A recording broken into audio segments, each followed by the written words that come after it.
Of all the challenge mode records in this game, this one was always the hardest one for me to figure out. The record of 134 by Smalt stood for over a year and a half, and no matter what I tried to do, I just could not figure out how to beat it. Yesterday I was able to change that, as I was able to take the record by a total of 1 second. But 1 second is all you need to have a new record in this case. So starting off, I do the exact same thing he did, which is just kill all the enemies with Cosmos' grenade launcher into Wild Volley in that phase as fast as possible.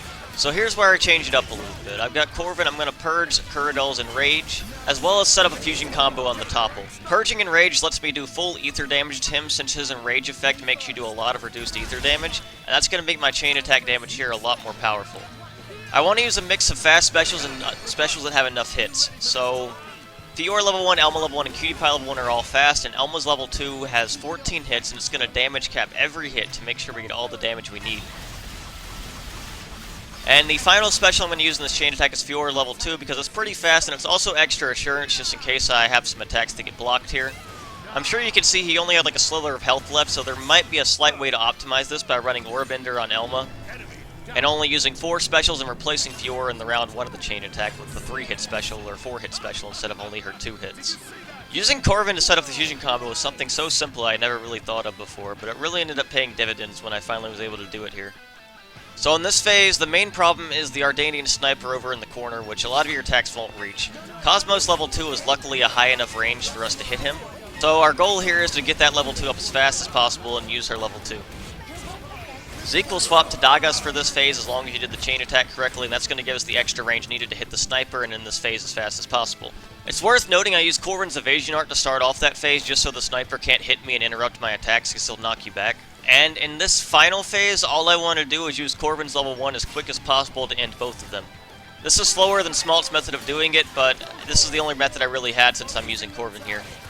Luckily, I was able to enter this phase 4 seconds faster than him, and this method is only 3 seconds slower, so I was able to get the time I needed, a 1:33, and I am finally beaten this challenge, probably the hardest challenge on the entire leaderboard. It's funny I say that now, because there actually might be a way to optimize it now, looking at that chain attack, but still, this was something I was so excited to get. I've been trying to get this time for a very long time. Just goes to show there's always stuff you might not even think about in this game until you actually give it a try. So as far as equipment, obviously I'm going to have most of the damage boosting stuff because I need to have the powerful chain attack. Burst symbols on all my drivers, a critical symbol, master scope on Tora. I have opening art on all of them as well, Cutie Pie and Dagas and Cosmos, just so I can end phase 1 as fast as possible. Let's see, is there anything else I'm not aware of? Everything else looks about what I expected. Abyss Mask is the highest additive damage. Crimson Headband is the critical damage multiplier we want. I have that on both Zeke and Rex.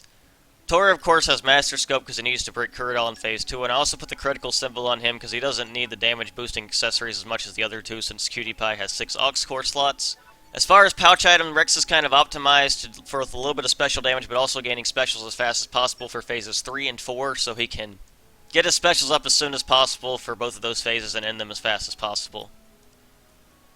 Corvin has fusion combo up here because it's very important as far as setting up the fusion combo and allowing us to do extra damage in the chain attack. I have Hunter's Chemistry on the blades that don't really do as much, like Dagas and this Common X here. It is worth noting this Common X has Orb Master on it. You're going to need a Common X so Zeke can topple. And they have to have Orb Master to set up the 2-round chain attack so Elma can use 100 shells. And that about covers it as far as equipment and everything that I think you need to know about this mission. Very happy to have gotten this. Thank you guys so much for watching and have a wonderful day.